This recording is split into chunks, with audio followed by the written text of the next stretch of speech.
الحمد للہ وکفا والصلاة والسلام علی سید الانبیاء اما بعد فاعوذ باللہ من الشیطان الرجیم بسم اللہ الرحمن الرحیم ان اللہ لا یستحیی ان یضرب مثلا ما بعوضة فما فوقها وَأَمَّا الَّذِينَ آمَنُوا فَيَعْلَمُونَ أَنَّهُ الْحَقُّ مِنْ رَبِّهِمْ وَأَمَّا الَّذِينَ كَفَرُوا فَيَقُولُونَ مَاذَا أَرَادَ اللَّهُ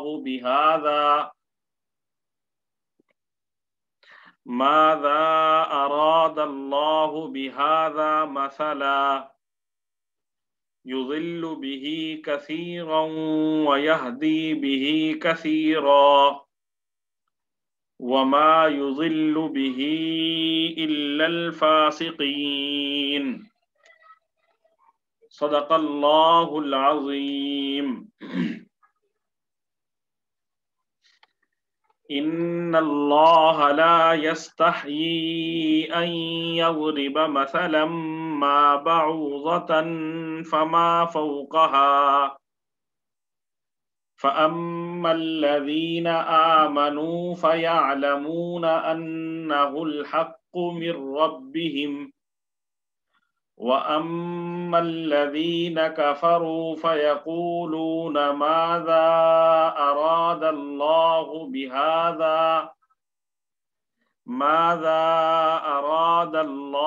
بهذا مثلا يضل به كثيرا ويهدي به كثيرا وما يضل به إلا الفاسقين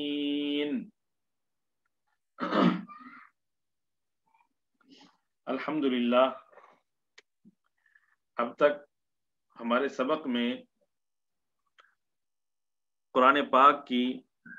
25 آیات مکمل ہو چکی ہیں اور آج ہم سورہ بقرہ کی 26ویں آیت پڑھ رہے ہیں۔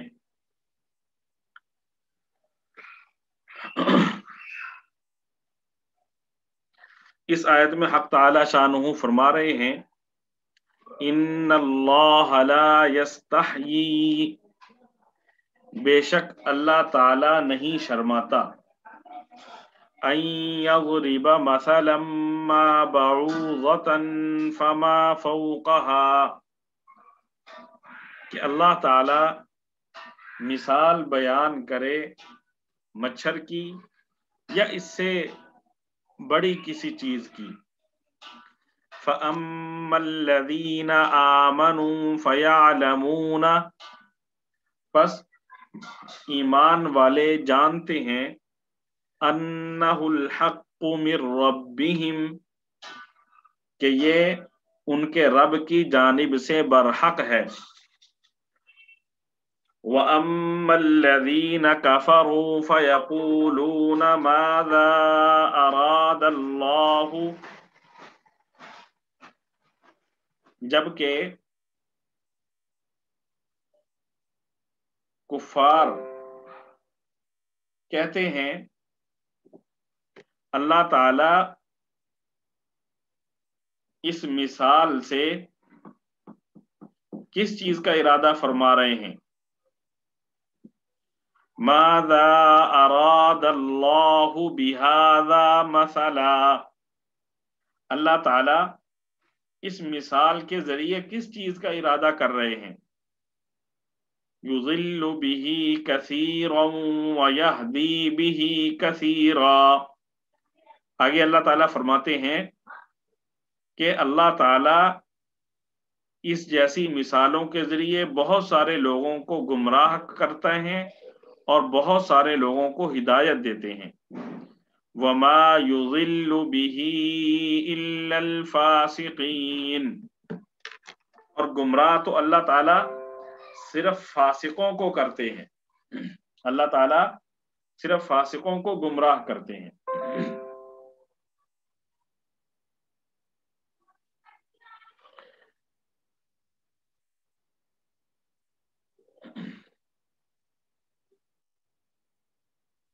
یہاں سے حق تعالی شانہ نے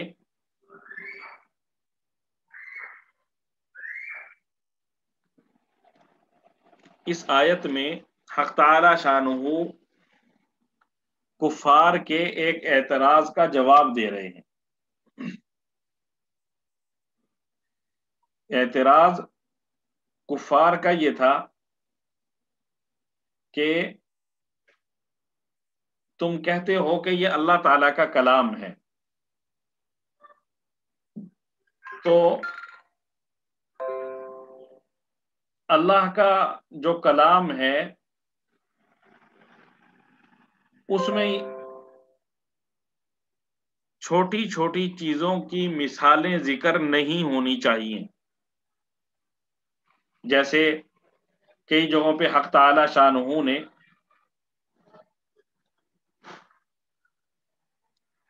مکھی کی مثال بیان کی، کسی جگہ پہ حق تعالی شانہ نے مکڑی کے گھر کی مثال بیان کی، کسی جگہ پہ حق تعالی شانہ نے مختلف جانوروں کا ذکر کیا۔ تو مشرکین اور یہود و نصارہ قرآن پاک پر ایک یہ اعتراض کرتے تھے کہ اس میں جو نامناسب چیزیں ہیں یا گھٹیا درجے کی چیزیں ہیں ان کا تذکرہ نہیں ہونا چاہیے اللہ تعالیٰ کے کلام میں۔ تو یہاں سے حق تعالی شانہ اس کا جواب دے رہے ہیں، فرمایا ان اللہ، ان بے شک اللہ، بے شک اللہ تعالی،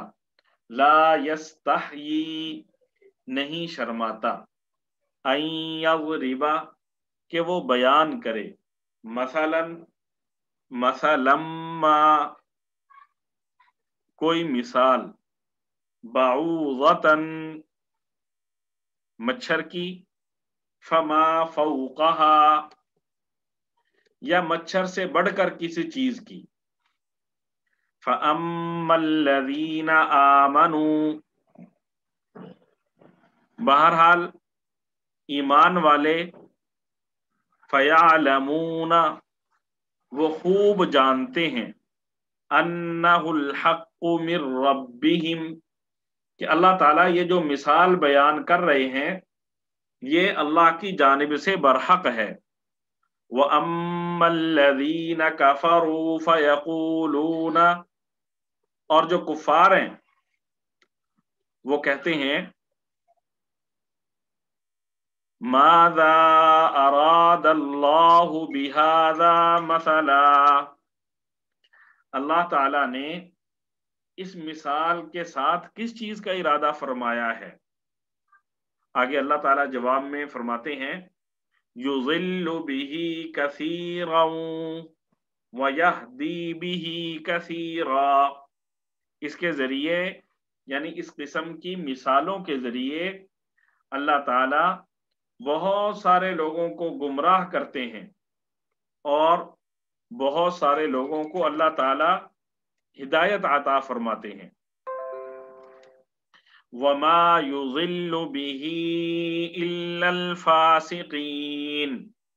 اور اللہ تعالی گمراہوں کے علاوہ، فاسقوں کے علاوہ، نافرمانوں کے علاوہ کسی کو گمراہ نہیں کرتا۔ اللہ تعالی نافرمانوں کو ہی گمراہ کرتا ہے، اللہ تعالی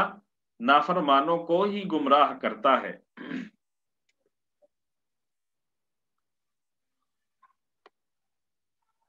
گزشتہ درس میں ہم پڑھ چکے ہیں کہ حق تعالی شانہ نے پہلے اس رکوع میں عقیدہ توحید کا تذکرہ کیا، پھر عقیدہ رسالت کا تذکرہ کیا، اور اس کے ضمن میں حق تعالی شانہ نے بیان فرمایا کہ کفار کا انجام کیا ہوگا، اور پھر حق تعالی شانہ نے مسلمانوں کا انجام ذکر فرمایا، اور یہاں پر حق تعالی شانہ کفار کے ایک اعتراض کا جواب دے رہے ہیں۔ جیسا کہ پہلے سمجھایا کہ کفار کا اعتراض یہ ہے کہ ان چھوٹی چھوٹی چیزوں کا تذکرہ اللہ تعالیٰ نے قرآن پاک میں کیوں فرمایا ہے؟ ان چھوٹی چھوٹی چیزوں کا تذکرہ جیسے مکھی کا، مچھر کا، مکڑی کا، خنزیر کا، کتے کا، ان چیزوں کا ذکر اللہ تعالیٰ کے کلام میں کیوں ہے؟ تو یہاں پہ ایک چیز سمجھ لیں، حق تعالی شانہ نے موقع محل کی مناسبت سے قرآن پاک میں بہت سارے جانوروں کا، بہت ساری چیزوں کا تذکرہ کیا ہے۔ مثال کے طور پہ حق تعالی شانہ نے انسانوں پر جو چیزیں حرام کی ہیں ان کا تذکرہ کرتے ہوئے فرمایا حرمت علیکم المیتۃ والدم ولحم الخنزیر۔ اب جو چیزیں ممنوع تھیں، حرام تھیں، ان کا ذکر کرتے ہوئے فرمایا مردار کو اللہ نے تم پر حرام قرار دیا ہے، والدم، اور خون کو اللہ تعالیٰ نے حرام قرار دیا ہے، ولحم الخنزیر، کہ خنزیر کا جو گوشت ہے اسے تم پر حرام قرار دیا گیا ہے۔ اب یہاں پہ خنزیر کے گوشت کا حرام ہونا بیان کرنے کے لیے حق تعالی شانہ نے اسے ذکر کیا۔ اب یہ یہود اس پر اعتراض کرنے لگ گئے کہ اللہ تعالیٰ نے یہاں پہ خنزیر کا لفظ کیوں ذکر کیا ہے؟ خنزیر کا لفظ تو اللہ تعالیٰ کے کلام میں نہیں ہونا چاہیے۔ اسی طرح حق تعالی شانہ نے سورہ حج میں غیر اللہ یعنی اللہ کے علاوہ جن کی عبادت کی جاتی ہے ان کی بے بسی ذکر کرتے ہوئے، ان کی عاجزی ذکر کرتے ہوئے اللہ تعالیٰ نے ارشاد فرمایا یا ایھا الناس ضرب مثل فاستمعوا له، اے لوگو تمہارے لیے ایک مثال بیان کی جا رہی ہے، فاستمعوا له، اس کو غور سے سنو، ان الذین تدعون من دون اللہ لن یخلقوا ذبابا ولو اجتمعوا له، ان الذین تدعون من دون اللہ، کہ تم اللہ کے علاوہ جن خداؤں کو پکارتے ہو، لن یخلقوا ذبابا، وہ ایک مکھی بھی نہیں بنا سکتے، ولو اجتمعوا له، اگرچہ وہ سارے کے سارے جمع ہو جائیں، سارے کے سارے متحد ہو جائیں، پھر بھی ایک مکھی تک نہیں بنا سکتے۔ تو حق تعالی شانہ نے یہاں پر جن خداؤں کو وہ اللہ کے علاوہ پکارتے تھے، کوئی سورج کو خدا کہتا تھا، کوئی چاند کو خدا کہتا تھا، کوئی لات اور منات کو خدا کہتا تھا، کسی نے کوئی بت بنایا ہوا تھا، تو حق تعالی شانہ کہہ رہے ہیں ان سب کو جمع کر لو، تو یہ سارے کے سارے ایک مکھی بھی نہیں بنا سکتے۔ مکھی کتنی بڑی مخلوق ہے، آپ کے سامنے ہے۔ تو اب ان کی اس بے بسی کو اللہ تعالیٰ نے واضح کرنے کے لیے جب بیان کیا کہ ان کی قدرت میں کوئی چیز نہیں ہے، ان کے پاس کسی قسم کی کوئی طاقت نہیں ہے، تو اب یہ تو نہ کہہ سکے کہ اللہ تعالیٰ نے یہ ان کے عاجزی اور ان کی بے بسی کا اللہ تعالیٰ نے کیوں تذکرہ کیا؟ اب کہنے لگے مکھی کا کیوں تذکرہ کیا اللہ تعالیٰ نے؟ تو اسی طرح حق تعالی شانہ نے شرک کی تردید کرتے ہوئے 20ویں پارے میں فرمایا مثل الذین اتخذوا من دون اللہ اولیاء کمثل العنکبوت، مثال ان لوگوں کی جو اللہ کے علاوہ کسی کو اپنا خدا سمجھتے ہیں، اپنا مددگار سمجھتے ہیں، ان لوگوں کی مثال مکڑی کی طرح ہے، اتخذت بیتا، جس نے گھر بنایا، وَإِنَّ أَوْهَنَ الْبُيُوتِ لَبَيْتُ الْعَنْكَبُوتِ، اور گھروں میں سب سے کمزور جو گھر ہوتا ہے وہ مکڑی کا گھر ہوتا ہے۔ تو حق تعالی شانہ کہتے ہیں جیسے مکڑی کا گھر بالکل کمزور ہے، اس کو وہ نہ تو مکڑی کو سردی سے بچا سکتا ہے، نہ گرمی سے بچا سکتا ہے، اور ہلکے سے تنکے سے بھی وہ ٹوٹ سکتا ہے۔ تو حق تعالی شانہ فرما رہے ہیں اسی طرح یہ جو لوگ اللہ کے علاوہ کسی اور کو مددگار کے طور پر پکارتے ہیں، کسی اور کو خالق کے طور پر پکارتے ہیں، کسی اور کو معبود کے طور پر پکارتے ہیں، تو ان کو معبود بنانا، اللہ کے علاوہ لوگوں کو، مخلوقات کو، چیزوں کو معبود اور خدا بنانا، یہ ایسا ہی ہے جیسا کہ مکڑی گھر بناتی ہے۔ جیسے مکڑی کے گھر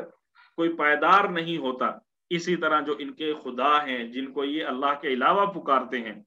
ان میں کسی قسم کی کوئی طاقت نہیں ہے، کوئی پائیداری نہیں ہے،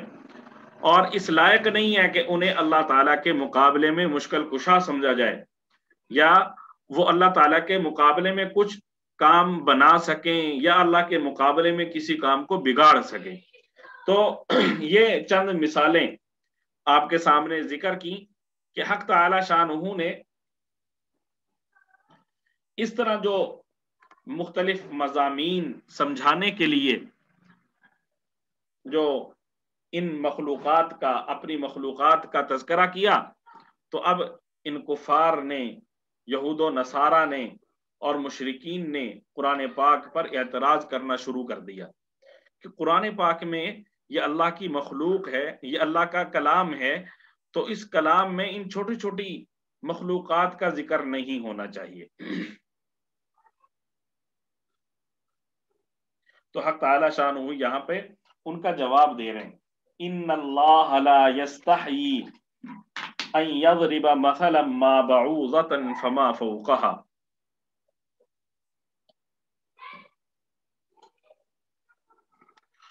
یا اللہ تیرا شکر ہے، الحمدللہ۔ ان اللہ لا یستحیی ان یضرب مثلا ما بعوضۃ فما فوقها۔ اللہ تعالیٰ اس بات سے نہیں شرماتا کہ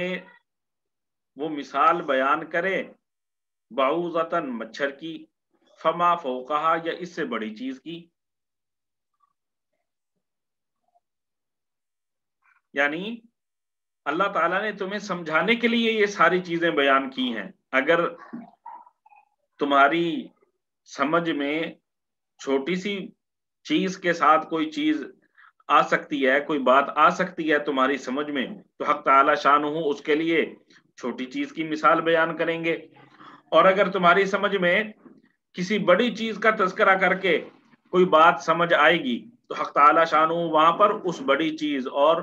اس موٹی چیز کا تذکرہ کریں گے تاکہ تمہارے ذہنوں تک حق تعالی شانہ اصل حقیقت پہنچا دیں، تمہیں سمجھ آ جائے حقیقت کیا ہے، غلط کیا ہے، پھر اس کے بعد ماننا نہ ماننا یہ تمہارا کام ہے۔ اس سے پہلے بھی حضرت عیسیٰ علیہ السلام کا زمانہ، حضرت موسیٰ علیہ السلام کا زمانہ، دیگر انبیاء، ان پر جو حق تعالی شانہ نے کلام نازل کیا،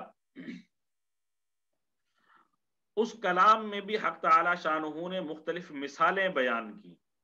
اس کلام میں بھی حق تعالی شانہ نے مختلف مثالیں بیان کی تاکہ لوگوں کو دین کی صحیح بات سمجھائی جا سکے۔ جبکہ جو یہود تھے حضرت عیسیٰ علیہ السلام سے پہلے کے زمانے کے تھے، تو ان لوگوں نے دین کا نقشہ بگاڑا ہوا تھا، جیسے آج کل ہمارے مسلمانوں میں بھی کافی سارے لوگوں نے اپنے اپنے من کے مطابق، اپنی اپنی سوچ کے مطابق چیزیں جاری کی ہوئی ہیں۔ تو ان کا طریقہ یہ تھا کہ حضرت عیسیٰ علیہ السلام کا مقابلہ کرنے کے لیے چھوٹی چھوٹی باتوں کو نہ اچھالتے تھے، اور بڑی بڑی باتیں جو ان کے خلاف ہوتی تھیں ان کی پرواہ بھی نہیں کرتے تھے۔ تو حضرت عیسیٰ علیہ السلام نے ان کو سمجھانے کے لیے فرمایا، تم مچھروں کو تو چھانٹتے ہو اور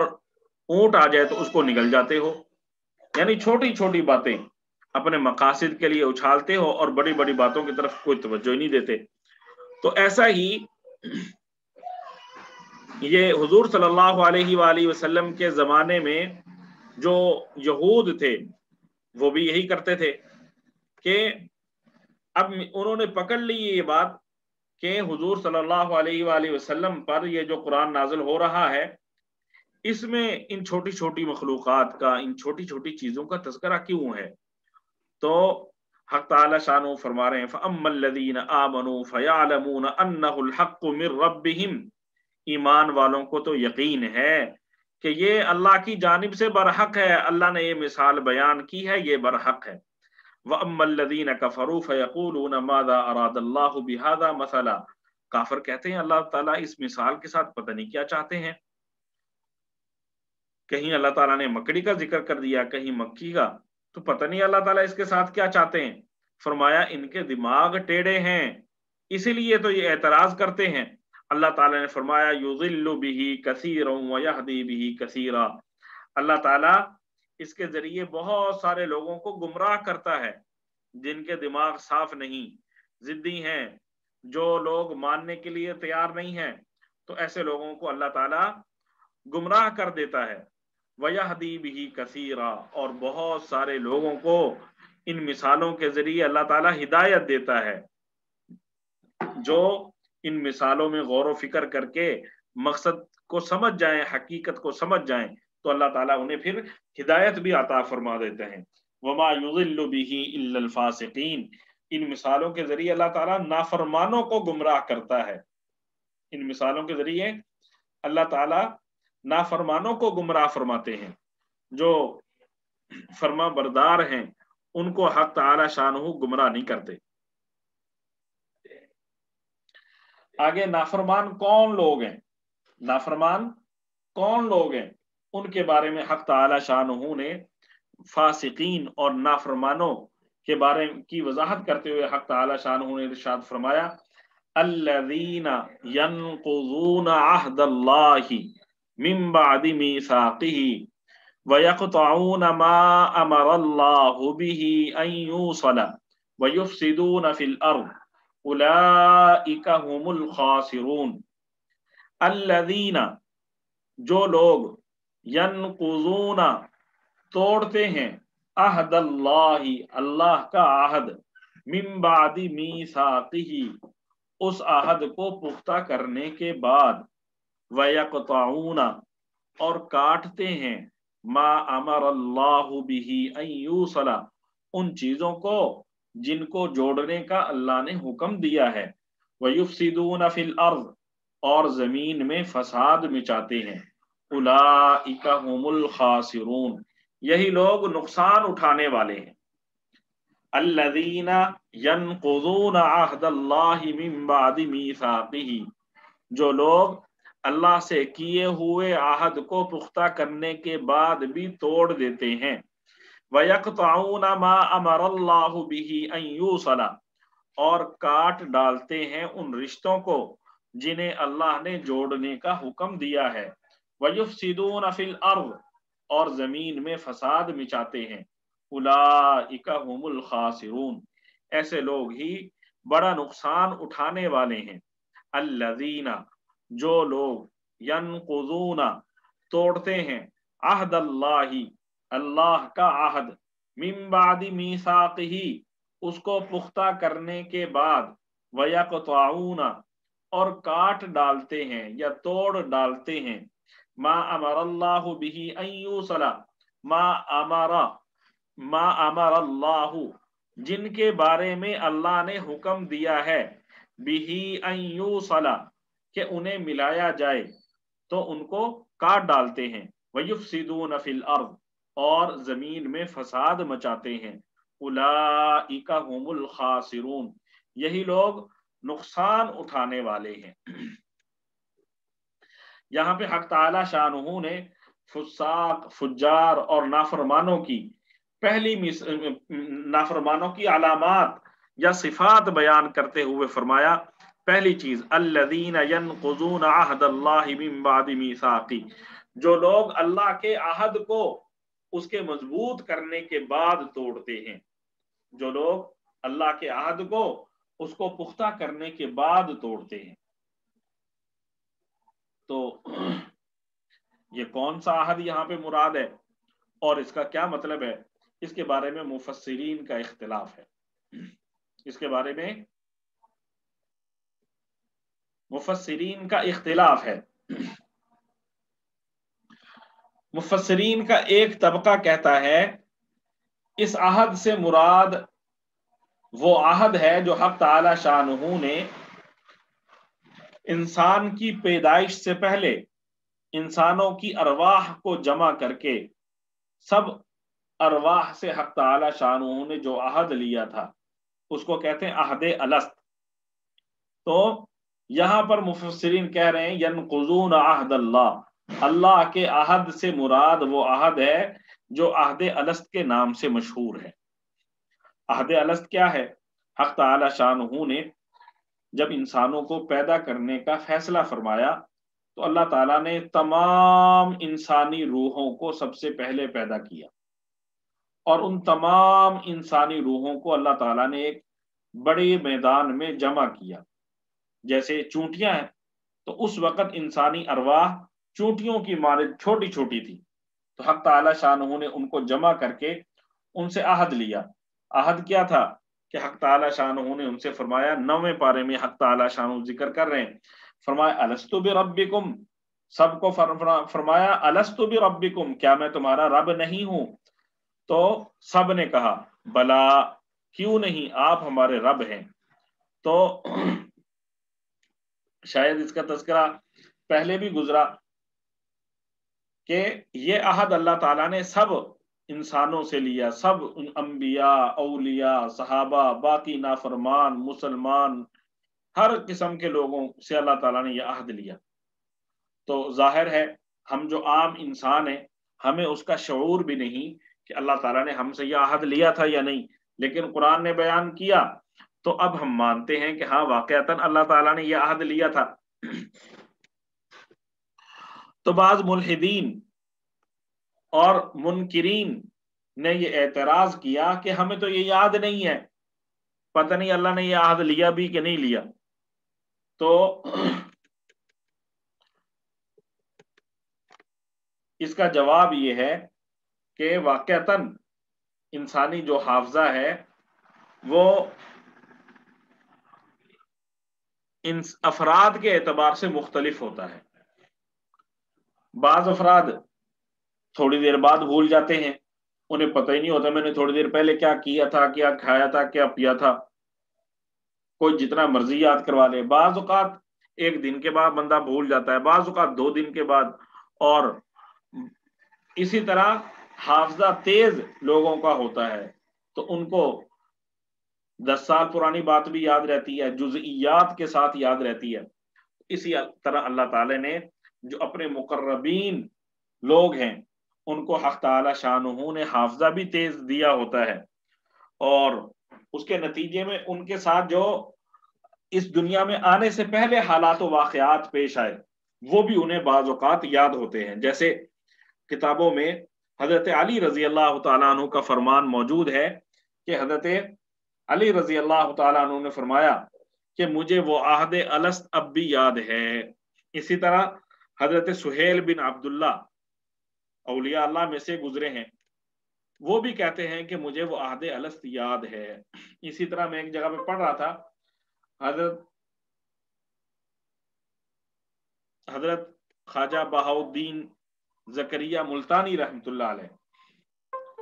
تو وہ اور جو ان کے پوتے ہیں جن کی وہاں پہ مزار ہے ان کا بھی ایک جگہ میں نے تذکرہ پڑھا تھا، انہوں نے کہا ہمیں بھی وہ یاد ہے اور اس میں کیا واقعات پیش آئے تھے وہ یاد ہے۔ بہرحال تو اس طرح حق تعالی شانہ نے بعض افراد کو کمال کے حافظے عطا کیے ہوتے ہیں۔ تو ہمارے حافظے کا کیا حال ہے؟ اگر ہم سب غور کریں تو ہمیں یہ پتہ نہیں ہوگا کہ ہمیں روٹی کا کس نے بتایا تھا یہ روٹی ہے، پانی کا لفظ کس نے ہمیں بتایا، ٹھیک ہے، ماں نے بتایا، بھائی نے بتایا، بہن نے بتایا، باپ نے بتایا۔ تو بہرحال خلاصہ یہ کہ مفسرین کا جو ایک طبقہ ہے ان کا فرمانا یہ ہے کہ یہاں پر جو فرما رہے ہیں اللہ تعالیٰ الذین ینقضون عہد اللہ، تو کہ جو لوگ نافرمان وہ لوگ ہیں جو اللہ کے عہد کو توڑتے ہیں، تو یہاں پر عہد سے مراد وہ عہد الست ہے جو حق تعالی شانہ نے انسانی ارواح سے لیا تھا۔ دوسرا مفسرین اکرام کا جو طبقہ ہے ان کا کہنا یہ ہے، مفسرین اکرام کے دوسری جماعت کا نظریہ یہ ہے کہ لا الہ الا اللہ محمد الرسول اللہ، جو ہم کلمہ پڑھتے ہیں تو اس میں اللہ تعالی ہم سے وعدہ لے رہا ہے کہ اللہ کی ذات کے علاوہ کسی کی عبادت نہیں کریں گے اور محمد صلی اللہ علیہ وآلہ وسلم کے نقش قدم پر چلیں گے۔ تو یہ جو لوگ یہ عہد توڑتے ہیں، یہاں پر وہ کلمہ طیبہ والا جو عہد ہے اس کو توڑنا مراد ہے۔ جیسا کہ ہم مسلمان ہونے کے بعد ہمیں ایمان مفصل اور ایمان مجمل یاد کروایا جاتا ہے، اس میں کہا جاتا ہے وَقَبِلْتُ جَمِيعَ أَحْكَامِ، میں نے اللہ کے تمام احکام کو قبول کیا۔ اب غور کر لیں، جو لوگ تمام احکام پر عمل نہیں کریں گے وہ کیا بنیں گے؟ اللہ تعالیٰ کے عہد کو توڑنے والے۔ تو اس لیے کوشش کرنی چاہیے ہم مسلمان ہونے کے ساتھ ساتھ اللہ تعالیٰ کے تمام جو احکام ہیں ان پر عمل کرنے کی کوشش کریں۔ اس کے بعد فرمایا اللہ تعالیٰ نے وَيَقْطَعُونَ مَا أَمَرَ اللَّهُ بِهِ أَن يُوصَلَ وَيَقْطَعُونَ مَا أَمَرَ اللَّهُ بِهِ أَن يُوصَلَ، اور جس چیز کو جوڑنے کا اللہ نے حکم دیا ہے وہ لوگ اسے توڑتے ہیں، اسے کاٹتے ہیں۔ اللہ نے اپنا تعلق، ہمیں حکم دیا کہ اپنا تعلق اللہ کے ساتھ جوڑو، میرے پیغمبر کے ساتھ جوڑو، میری کتابوں کے ساتھ جوڑو، اور فرمایا جو رشتہ داری ہے اس کو جوڑو، صلہ رحمی کرو۔ تو ہمیں اللہ تعالیٰ کے ساتھ اپنا تعلق جوڑنا چاہیے، حضرت محمد مصطفیٰ صلی اللہ علیہ وآلہ وسلم کے ساتھ، اللہ کی کتابوں کے ساتھ اپنا تعلق جوڑنا چاہیے، اور اسی طرح جو رشتہ داری ہے اس کو جوڑنا چاہیے، صلہ رحمی کرنی چاہیے، قطع رحمی سے ہمیں بچنا چاہیے۔ اور تیسری صفت جو فاسقین کی اور نافرمانوں کی ذکر کی گئی، فرمایا وَيُفْسِدُونَ فِي الْأَرْضِ، زمین میں فساد مچاتے ہیں، زمین میں فساد مچاتے ہیں۔ خلاف شریعت کام کرنا یہ بھی فساد ہے، جھوٹ بولنا، چوری کرنا، قتل کرنا، زنا کرنا، جوا کھیلنا، یہ تمام چیزیں فساد فی الارض کے زمرہ میں داخل ہیں۔ آج کل ناپ تول میں کمی کرنا عام ہے، ملاوٹ کرنا عام ہے، تو یہ بھی فساد فی الارض میں داخل ہے۔ اس کو اللہ تعالیٰ نے فرمایا اولئک هم الخاسرون ویفسدون فی الارض اولئک هم الخاسرون، یہی لوگ ہیں جو نقصان اٹھانے والے ہیں، یہی لوگ ہیں جو نقصان اٹھانے والے ہیں۔ دعا ہے حق تعالی شانو ہمیں نقصان اٹھانے والوں میں نہ بنائے، ہمیں کامیاب ہونے والوں میں بنائے۔ اللہ تعالیٰ نے فرمایا، آج کا سبق ہم ایک دفعہ دہرا لیں، ان اللہ لا یستحیی ان یضرب مثلا ما بعوضۃ فما فوقها، بے شک اللہ تعالیٰ نہیں شرماتا اس بات سے کہ وہ بیان کرے مثال مچھر کی، فما فوقها یا اس سے بڑی کسی چیز کی، فاما الذین آمنوا فیعلمون انہ الحق من ربہم، ایمان والے تو جانتے ہیں کہ یہ مثال برحق ہے اللہ کی جانب سے، وَأَمَّا الَّذِينَ كَفَرُوا فَيَقُولُونَ مَاذَا أَرَادَ اللَّهُ بِهَذَا مَثَلًا،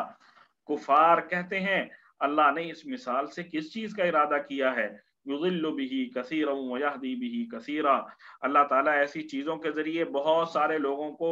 گمراہ کرتا ہے اور بہت سارے لوگوں کو ہدایت دیتا ہے۔ وَمَا يُضِلُّ بِهِ إِلَّا الْفَاسِقِينَ، اللہ تعالیٰ اس کے ذریعے نافرمانوں کو ہی گمراہ کرتا ہے۔ الذین ینقضون عہد اللہ، نافرمان وہ لوگ ہیں الذین ینقضون عہد اللہ من بعد میثاقہ، جو اللہ کے عہد کو پختہ کرنے کے بعد توڑتے ہیں، ویقطعون ما امر اللہ بہ ان یوصل، اور جس چیز کو جوڑنے کا ملانے کا اللہ تعالیٰ نے حکم دیا ہے اسے توڑتے ہیں، کاٹتے ہیں، ویفسدون فی الارض، اور زمین میں فساد مچاتے ہیں، اولئک هم الخاسرون، یہی لوگ نقصان اٹھانے والے ہیں۔ اگلی آیت میں تیسرے عقیدہ آخرت کا تذکرہ ہے جو انشاءاللہ ہم پیر والے دن پڑھیں گے۔ دعا ہے حق تعالی شانہ ہمارا بیٹھنا اور اس سب کو سیکھنا قبول فرمائے اور ہمیں اخلاص عطا فرمائے۔